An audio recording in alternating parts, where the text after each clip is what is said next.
एक सवाल आया है 5 स्टार फाइनेंस को लेकर। 646 रुपए के दाम पे भूमिका जी ने खरीदारी कर रखी है, कैसे देख रहे हो आप इसे? 5 स्टार फाइनेंस। इसमें एफआईआई की ठीक ठाक होल्डिंग है, इसलिए हमारी वॉच लिस्ट में है।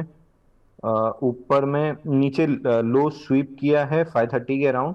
ऊपर में 819 का रेजिस्टेंस है, वहां तक जा सकता है, लेकिन मोमेंटम तब बनेगा जब ये 672 के ऊपर टिकेगा। तो फ्रेश लॉन्ग्स अगर देख रहे हैं तो प्रीएम्प्टिव अगर देख रहे हैं तो यहाँ पे कर सकते हैं, कंफर्म अगर देख रहे हैं तो 672 के ऊपर बनेगा। दोनों केस में 819 तक का टारगेट मिल सकता है।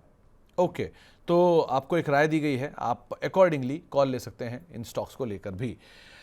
एक सवाल आया है आनंद वर्मा साहब का, ये आपके बड़े फैन हैं, प्रशंसक हैं, और इनका सवाल है श्रीजी शिपिंग और नायका, इन दोनों में से किस में एंट्री करना सही रहेगा 3 महीने के लिए? आपकी कोई राय है क्या? तो दोनों स्टॉक में एक ब्रेकआउट पॉइंट पे खड़ा है, एक ब्रेकआउट लेके अच्छी मूव दे चुका है। तो जिसने अपनी स्ट्रेंथ प्रूव कर ली है वो है नाइका। जो on the verge of breakout है वो है श्रीजी शिपिंग। और श्रीजी शिपिंग में लगभग 240 रुपए से रिकमेंड कर रहा हूँ। पहला टारगेट ऑल टाइम हाई का था, यानी आईपीओ बेस के हाई का, वो कंप्लीट हुआ है। यहाँ पे थोड़ा सा कंसोलिडेशन हो सकता है, उसके बाद ब्रेकआउट देगा 280 के ऊपर, तो फिर 320 340 का भाव खुलेगा। अब नाइका ज्यादा अच्छा इसलिए लग रहा है क्योंकि ब्रेकआउट भी ले चुका है, ब्रेकआउट कंफर्म भी हो चुका है और सस्टेन भी हो रहा है। तो मैं एनी डे यहाँ पे या on the dips Nykaa prefer करूंगा 315 और फिर ऑल टाइम हाई 428.95 के लिए। तो आउट ऑफ द टू अभी तो नाइका में चूंकि ब्रेकआउट कंफर्म हो चुका है, नाइका ज्यादा अच्छा लग रहा है। ओके, नायका ज़्यादा बेटर दिखाई पड़ रहा है। जैन साहब, ये आपका चेहरा में भी देख रहा था, कुछ ज़्यादा ही ग्लो कर रहा है मुंबई के हिसाब से। मेकअप वेकअप कराए गए थे क्या कहीं? नहीं नहीं सर, ये होटल के कमरे में बैठे हैं, सामने ये पर्दा खोलते ही से बताया गया था कि मीठी नदी दिखेगी, और जैसे ही पर्दा खोला सामने नाला दिख रहा था, तो वही धूप आ रही है मुंह पे। नहीं नहीं नहीं नहीं सर, ये मुंबई है, यहाँ पर अलग तरीके से दुनिया होती है। एनीवेज, चलिए एंजॉय करो आप। वो मीठी नदी है सर, वो बारिश के टाइम पे नदी होती है आमतौर पे। एक सवाल आया है इंद्रनील साहब का। आपको पहले तो शुक्रिया अदा कर रहे हैं आपके एनालिसिस के लिए, और पूछ रहे हैं कि अनूप इंजीनियरिंग और भारत सीट, इन दोनों में क्या करें? अनूप के नंबर अच्छे आए हैं, भारत के नंबर ठीक है, फ्लैट है, लेकिन चला बहुत है, 50% चल चुका है भारत सीट पहले भी। क्या किया जाए? सर भारत शीट आपको याद होगा लास्ट हमने डिस्कस भी किया था, जब इसके पिछली बार रिजल्ट आए थे और 116 रुपए का ये बेस ब्रेकआउट दे रहा था। वहां से लगभग 190 192 रुपए तक का अपना टारगेट था, बल्कि 180 के आसपास था। उसको भी एक्सीड करके इसने लगभग 229 कुछ का हाई बनाया है, और वहां से पुल बैक है। 192 का मेजर सपोर्ट था जो टूट गया है। अगर वीकली क्लोजिंग 192 के नीचे आती है तो स्टॉक खराब हो जाएगा, एक बार के लिए नया बेस बनाने जाएगा। तो फ्रेश बाइंग अभी भारत सीट में तो नहीं दिख रही है। जब तक पूरा प्रोसेस और स्ट्रक्चर नहीं कंप्लीट करता है, मैं थोड़ा सा अवॉइड लिस्ट में डाल के रखूंगा, हालांकि वॉच लिस्ट में बना हुआ है। अनूप इंजीनियरिंग मंथली चार्ट पे ऑलमोस्ट ऐसा लग रहा है कि ये करेक्शन खत्म हो गया है, बट कंफर्मेशन कब आएगा? जब ये स्टॉक अपना last sell before the buy 2576 जो लास्ट लोअर आई है इसको क्रॉस करता है, तो कंफर्म हो जाएगा कि मंथली चार्ट पे करेक्शन कंप्लीट हो गया है, अब ट्रेंड रिज्यूम हुई है। तो मैं अभी इंटरेस्टेड नहीं हूँ। 2576 निकलता है विथ वॉल्यूम्स तो मेरा इंटरेस्ट ज्यादा आएगा। ओके, तो दोनों को लेकर एक राय आपको दी जा चुकी है। जरा भारत सीट का चार्ट लेके आइए डॉक्टर साहब, क्योंकि सिचुएशन वहां से ज़्यादा क्लियर होगी। इसका चार्ट लगाइए 6 महीने का। ऐसा नहीं है शेयर चला नहीं है, चाल आपके सामने। 6 महीने में शेयर 100 रुपये से 250 रुपये तक गया, और वहाँ से अब कूल ऑफ होकर 190 आ रहा है। सो ठीक है, एक बढ़िया तेजी ऑलरेडी शेयर दिखा चुका है, तो कंफर्टेबल है उसके बाद। अब एक सवाल आया है एलिस जी का। इनके पास आयनॉक्स ग्रीन है, 267 रुपये के दाम पे खरीदारी है, क्या करना चाहिए इसमें?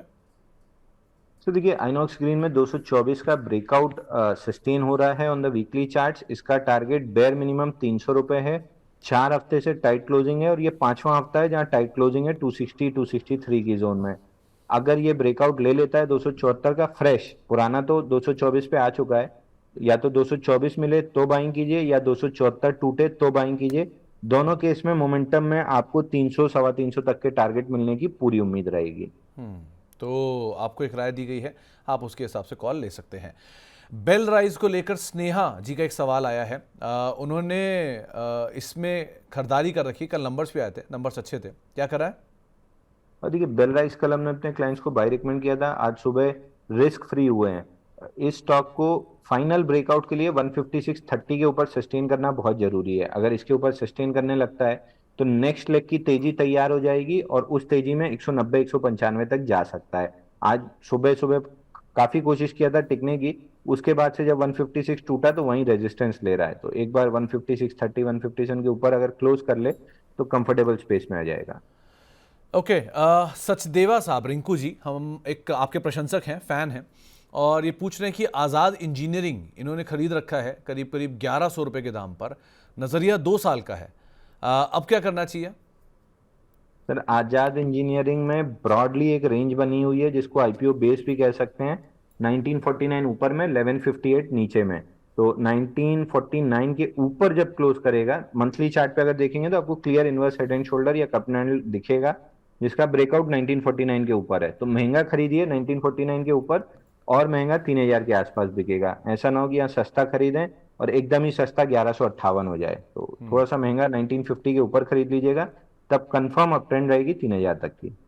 ओके, साक्षी मित्तल जी का एक सवाल आया है यथार्थ को लेके। इन्होंने 800 रुपये के दाम पे खरीदारी कर रखी है और नेटको फार्मा 820 रुपये के दाम पे खरीदारी है, दोनों लॉन्ग टर्म के लिए। आज नेटको तो फिर भी फर्स्ट हाफ में चला था और अभी भी 2.5% ऊपर है, और दूसरा इनका यथार्थ है जो 2-3 दिन पहले काफ़ी टूटा भी था। क्या करना चाहिए? तो नेटको फार्मा में वॉल्यूम नहीं है, सेलिंग ऑलमोस्ट ड्राई अप लग रही है, बट एक प्रोबेबिलिटी है कि 755 रुपए टेस्ट करता है नीचे में, वही मेजर सपोर्ट है। लास्ट टाइम भी वहीं से बाउंस बैक आया था, तो प्रोबेबली या तो यहाँ पे हायर लो बनेगा या डबल बॉटम 755 पे, कहना मुश्किल है। बट 755 से नीचे जाते हुए तो नहीं दिख रहा है। वहां पे कुछ ना कुछ रिजेक्शन बन के वापस 1050 1027 इसके टारगेट खुलेंगे। तो एक छोटी सी रिस्क है, 755 अगर मिल जाए तो वहां पे ऐड कर लीजिएगा।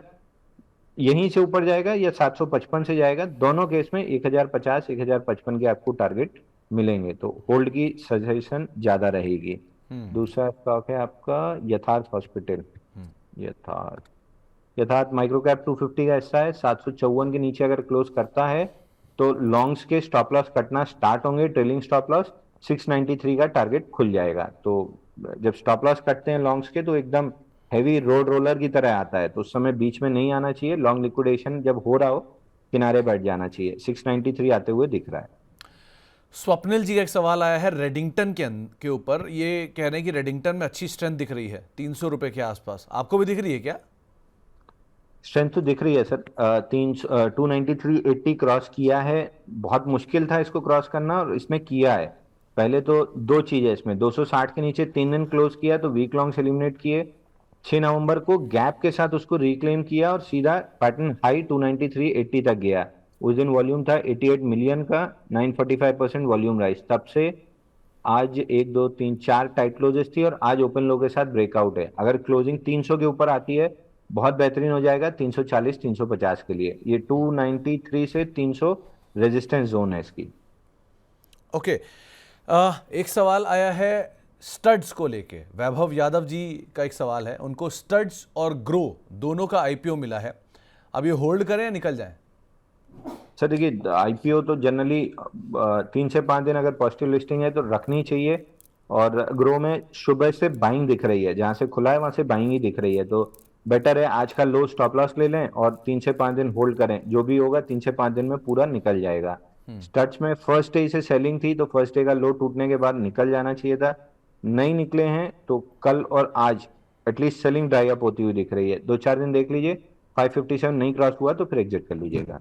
ओके, रीना परमार जी पूछ रही हैं कि इनके पास टाटा मोटर कमर्शियल व्हीकल के शेयर हैं जो कि आज ही अलॉट हुए हैं, आज ही लिस्ट हुए हैं 278 रुपये के दाम पे। तो चार्ट तो नहीं होगा, लेकिन अदरवाइज क्या करना चाहिए इसमें?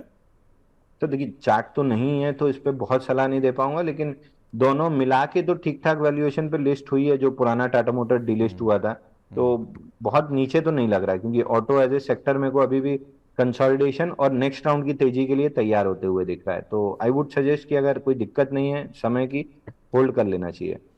तो इसमें जो पहला आपके सामने लिस्टिंग था वो कमर्शियल पैसेंजर व्हीकल का था, वो और ये कमर्शियल व्हीकल दोनों मिला के देखा जाए तो जिस भाव से डीलिस्ट हुआ था वहाँ से तो ऊपर ही ये काम काज कर रहे हैं। सो उस लिहाज से एक अच्छा ही ट्रिगर बना है, आपके लिए राय रखी गई है।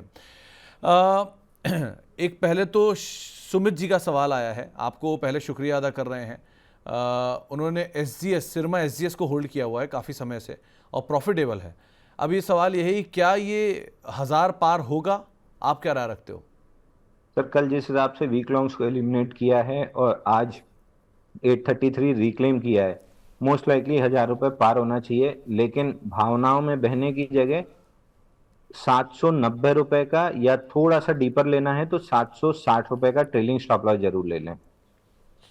ओके, दीपक सरदा साहब का एक सवाल आया है कि वो जेके टायर में नई एंट्री करने की इच्छा रख रहे हैं, क्या करनी चाहिए या अवॉइड करना चाहिए? सर जेके टायर में अगर एकदम पंटिंग ट्रेड लेना है तो यहाँ पे एक फ्रेश ब्रेकआउट बन रहा है, 1 2 3 4 5 छठवां दिन है जहाँ टाइटनेस है। 440 के स्टॉप लॉस से पंटिंग ट्रेड ले सकते हैं 500 रुपए तक के लिए। बाकी बड़े स्ट्रक्चर का ब्रेकआउट 396 पे आया था, उसका टारगेट भी 500 रुपए है, तो एक छोटी ट्रेड जरूर ले सकते हैं। बाकी बहुत लंबा समय होल्ड करने लायक तो ट्रेड नहीं दिख रहा है। ओके, एक सवाल आया है सैम बुल रन हैंडल से, ये पूछ रहे कि निफ्टी इतना भाग गया लेकिन जेएसडब्ल्यू इंफ्रा वहीं का वहीं है, अब क्या करना चाहिए? Sir Nifty all time high last लगाया था, कॉन्टेक्स्ट में चीजें देखना इसलिए बहुत जरूरी होती हैं। निफ्टी में लास्ट ऑल टाइम हाई लगा था सितंबर 2024 में। जेएसडब्ल्यू इंफ्रा ऑलमोस्ट अपने ऑल टाइम हाई को टच किया था 1 महीने पहले, तो जहाँ 1.5 साल से ऑल टाइम हाई नहीं लगा है, यहाँ 24 सितंबर 2025 अभी ऑल टाइम हाई लगा था। तो एक्सपेक्टेशंस की प्रॉब्लम है सर, एक्सपेक्टेशंस की। अभी फटाक से एलटीएफ जैसे फटाफट चल जाए और टारगेट कंप्लीट कर ले, हर स्टॉक एलटीएफ नहीं होता है। प्रॉब्लम एक्सपेक्टेशंस की है। नीचे से 240 से बाय रिकमेंड किया था, 300 के आसपास बाय रिकमेंड किया था, 359 का ऑल टाइम हाई था, 349 का हाई लगा है। 10 रुपए तो अब गिव एंड टेक होता ही है। वहां से करेक्शन आया है, फिर एक्यूमुलेशन जोन में आ गया 294 277 की। यहाँ से जो एक्यूमुलेट करेगा फिर उसको ऑल टाइम हाई मिलेगा। तो it is all about expectation. Momentum catch करने वाले लोग ट्रैप हुए हैं, जो शांति से इन्वेस्टर्स लेके बैठे हैं वो कहीं से भी ट्रैप नहीं है, क्योंकि 300 के बाद तो लिया ही नहीं है। 300 के बाद तो हमने बाई सजेस्ट ही नहीं किया था। तो एक राय आपको जेएसडब्ल्यू इंफ्रा के लिए दी गई है। वैसे भी ये आउट राइटली कभी भी कंपैरिजन नहीं करना चाहिए किसी स्टॉक का इंडेक्स से, क्योंकि इंडेक्स का हिस्सा है नहीं पहली चीज़ तो। निफ्टी से इसका बहुत कोई लेना देना होगा भी नहीं, लेकिन अदरवाइज स्टॉक का रिएक्शन और इंडेक्स का रिएक्शन अलग अलग भी हो सकता है। एक सवाल आया है दीपक सिंह साहब का, उन्होंने पूछा है कि प्रिज्म जॉनसन 176 रुपए के दाम पर है और अदानी पोर्ट 1474 के दाम पर है, क्या करना चाहिए इसमें?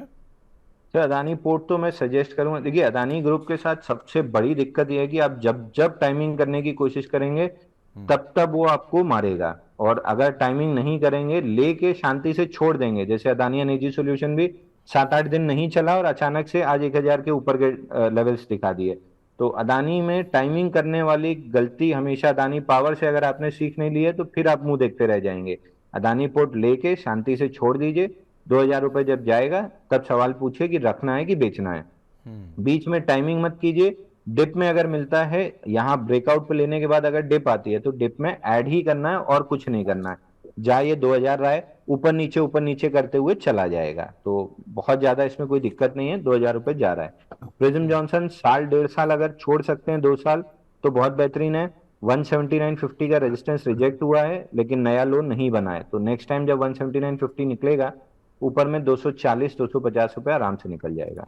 ओके, सच्चा सिंह नामधारी साहब के पास वेंट इंडिया के शेयर हैं 9,582 रुपए के दाम पे, और टीडी पावर के शेयर हैं 437 रुपए के दाम पे, क्या करना चाहिए इन दोनों में? वेंट इंडिया में तो सर क्लाइमेटिक मूव थी, 50% ऊपर से करेक्ट हुआ है। अब बहुत ज्यादा डाउनसाइड तो नहीं दिख रही है, क्योंकि बाइंग क्लाइमेक्स के सारे टारगेट कंप्लीट कर लिया है 8174 के आसपास, तो डाउनसाइड तो नहीं दिख रही है। बट अपसाइड भी शायद ना बने, क्योंकि ओवरहेड सप्लाई बन गई है। 8800 9300 तक कोई भी बाउंस बैक आता है तो एग्जिट करने की कोशिश कीजिए, फिर ये साइडवेज ज्यादा चला जाएगा। टीडी पावर सिस में आज फ्रेश प्रीएम्प्टिव ब्रेकआउट बन रहा है। परसों का लो है 752, इसके स्टॉप लॉस से अगर लॉन्ग करना है तो लॉन्ग किया जा सकता है।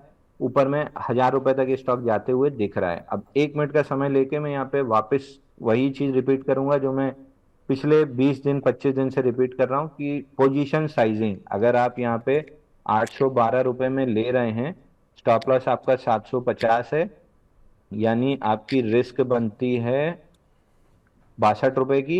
1 लाख का अगर आपका कैपिटल साइज है तो 1% हुआ 1000 रुपए। 1000 रुपए को 62 से डिवाइड किया तो आपकी क्वांटिटी 16 आनी चाहिए। यानी अगर 1 लाख रुपए आपका कैपिटल है और आप टीडी पावर सिस में ब्रेकआउट प्ले कर रहे हैं तो 18 आपकी क्वांटिटी बनती है। इससे ज्यादा अगर आप ले रहे हैं तो आप ट्रेडिंग नहीं कर रहे हैं, फिर आप जो भी कर रहे हैं वो ट्रेडिंग नहीं कहलाएगी। तो नहीं, ये जैन साहब कैलकुलेटर साथ लेके चलते हो क्या? नहीं सर, सिस्टम में कैलकुलेटर तो रहता ही है ना, और इतना अच्छा। तो करते करते दिमाग ही में बैठ गया है कि कितना कैपिटल है, उसका 1% कितना आता है, रिस्क से कैसे डिवाइड करना है। पहले एक्सेल यूज करते थे, अब इतना दिमाग में बैठ गया है। क्या ही बात है। खैर आगे बढ़ते हैं। एक सवाल आया है आशापुरा माइन कैम्प को लेके, सिद्धार्थ साहब का शायद ये सवाल है। ये पूछ रहे हैं कि इसके बारे में कुछ बता दीजिए, क्या कर रही है? ये सर आज सुबह क्लाइंट्स को बाई दिया था, एक आशापुरा माइन दिया था, आशापुरा माइन दिया था, कैरसिल दिया था, रेडगेन, न्यूजेन, ये चार आज बाई दिए थे। आशापुरा जहां बाई दिया है उसी के आसपास खड़ा हुआ है, प्रोबेबली 1-2 दिन में चल सकता है। स्टॉप लॉस यहाँ से 4-5% नीचे का लगा लेते हैं तो आपको ऊपर में 8-9% की अपसाइड मिल सकती है। 654 पे सुबह बाई दिया है। 654 रुपये बाय दिया, तो आपके लिए राय है कि आप बने रहिए आप स्टॉक के अंदर। राणा जी का एक सवाल आया है और इंटरेस्टिंग सवाल है आपके लिए। अंशुल जी की लिकर पर काफ़ी लिफर सेक्टर पर काफ़ी पकड़ है, और लिकर में कोई स्मॉल मिड लार्ज, मतलब आई मीन 30 60 90 नहीं है सर, ये मतलब स्मॉल मिड लार्ज स्टॉक की बात कर रहे हैं, वो बता दीजिए। तो है क्या कुछ आपके पास? सर मेरी नज़र वहीं पे टीआई और एबीडीएल पे है। नया पैटर्न जब भी बनेगा मैं बाई करूंगा, पैटर्न बनेगा तब बाई करूंगा, अभी नहीं करूंगा। अभी मेरी वॉच लिस्ट में होना और बाई करना दो अलग चीज है। तो वॉच लिस्ट में पूरा लिखा सेक्टर है। एचटीबीएल में एक प्राइमरी रिवर्सल बना है, लेकिन मेरे को अभी कॉन्फिडेंस नहीं है। या तो 137.70 निकले एचटीबीएल, या फिर नीचे 116 के आसपास बुलिश एविडेंस दे तो मैं बाई करूंगा। तो तीनों स्टॉक वॉच लिस्ट में जरूर है। बाइंग पैटर्न जब बनेंगे तो उस दिन लाइव रहेंगे शो पे तो बता देंगे। मतलब ये बात तो सही है राणा जी की कि आपकी लिकर पे बहुत अच्छी पकड़ है, इसीलिए आपने खटाखट तीनों शेयरों को बता दिया कि कहाँ पर आपको लॉन्ग जाना है, कहाँ नहीं जाना। पैसे एनीवेज, की खुशबू जहां मिले वो अपनी वॉच लिस्ट में है सर। पैसे की खुशबू या किस चीज़ की खुशबू बोला आपने? पैसा पैसा, अच्छा, मुझे मनी। पैक की खुशबू सुनाई पड़ी, मेरे को आवाज़ थोड़ा कम आ रहा है शायद, एक मिनट को दोबारा लगा लेता talk back. PCR anyways, audio check. एक सवाल आया है राजेश शर्मा साहब का। वो पूछ रहे हैं कि सेरा सैनिटरी है 6250 रुपये के दाम पे, और फोर्टिस हेल्थ केयर है 960 रुपये के दाम पे, लॉन्ग टर्म के लिए है, क्या ठीक है ये दोनों? सर फोर्टिस तो मैं कब से 700 रुपए से बाइंग और 1000 के ऊपर प्रॉफिट बुकिंग और उसके बाद से वॉचलिस्ट से हटा देने की सलाह दे चुका हूं।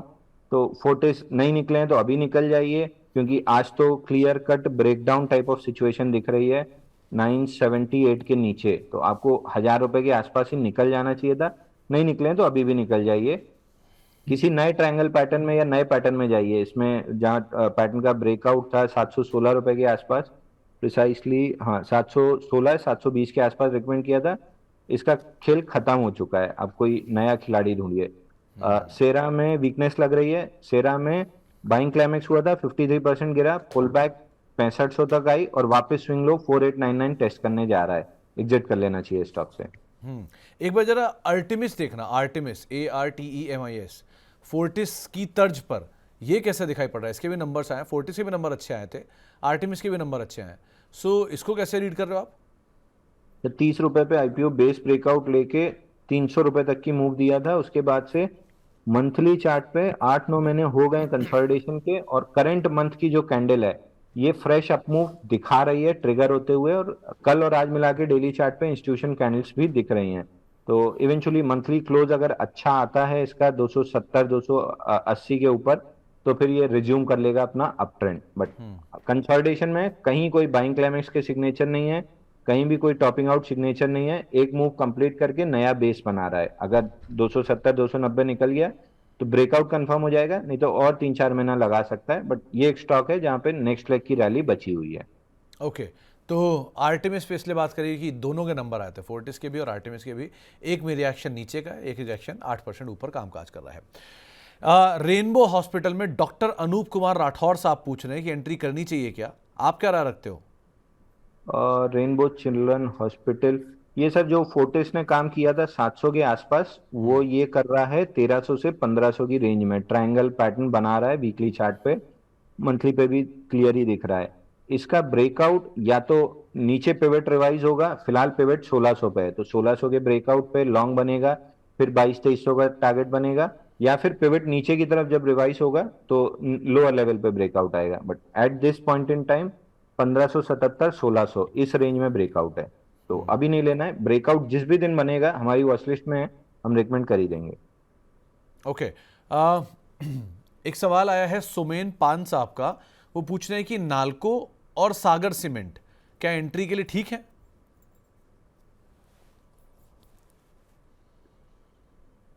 सागर cement, Sagar cement I would wait इस हफ्ते या प्रोबेबली इस वीकेंड तक, अगर 224 के ऊपर क्लोज कर ले या इस मंथ एंड तक 224 के ऊपर क्लोज कर ले, दोनों केस में I would be a buyer 304 रुपए के लिए। और 304 का ब्रेकआउट मिलता है तो फिर करीब करीब 500 से 600 तक के लिए। तो सागर सीमेंट मेरे हिसाब से 2-3 साल का अगर समय देते हैं, कम से कम 1.5 साल, और अपर एंड पे 3 साल अगर समय देते हैं, लंबे टारगेट मिलेंगे।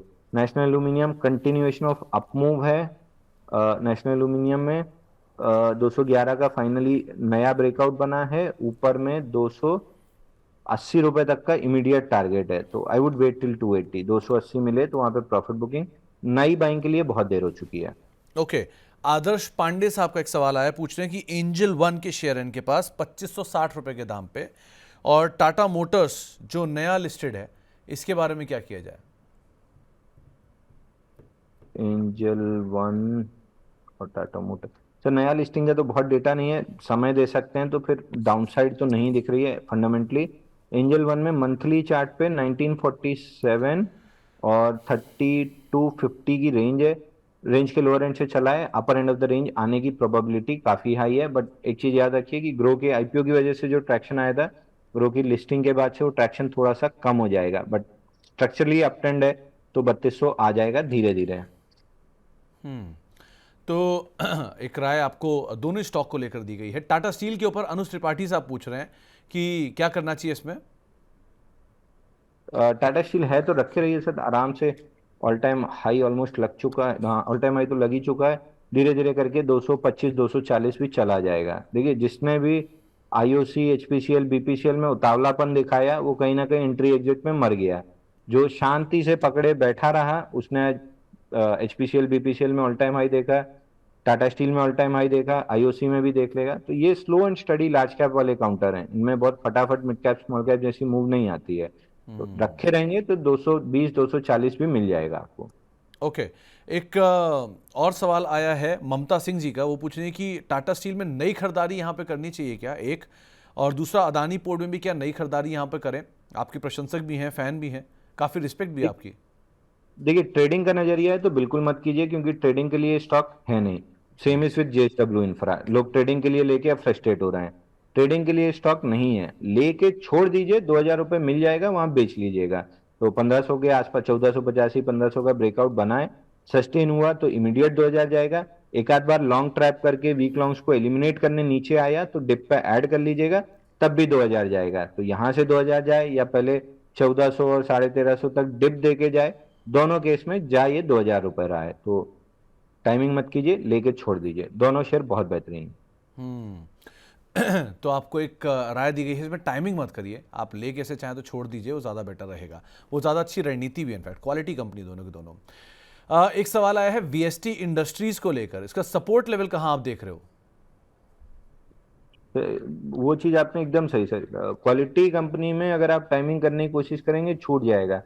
अदानी पावर ब्रेकआउट देके 20-21 दिन नहीं चला, सब फ्रस्ट्रेशन में निकले, और जैसे ही निकले 4 दिन में 50% चला। अब आप देखिए, अगर मैं 4 दिन में 50% की मूव को चार्ट पे थोड़ा सा बढ़ा दूं तो 24 दिन में भी तो 85% की मूव है। आप 24 दिन नहीं रुक पाए, तो अगर वेट नहीं करेंगे, समय नहीं देंगे, बीज लगाया है, पेड़ बनने का समय ही नहीं देंगे, रोज उसको खोद खोद के देखेंगे कि आज कितनी जड़ निकली है, आज कितना पानी पिया है, तो पौधा मर जाएगा। ये सब में टाइम देना बहुत जरूरी है। वीएसटी इंडस्ट्री 6 महीने में 49% करेक्ट हुआ था, उसके बाद से 3 6 9वां महीना है साइडवेज मूव का। तो अभी तो कोई मूव नहीं दिख रही, और अर्निंग्स का भी रिएक्शन खराब था। बट अनीस के रिएक्शन के बाद जो सेलिंग आई उसमें वॉल्यूम नहीं था, तो मैं सेल की सलाह तो नहीं दूंगा, बट बहुत अच्छी अपसाइड भी नहीं है, कहीं भी बाउंस बैक मिलता है 285 तक तो दोबारा सवाल पूछेगा।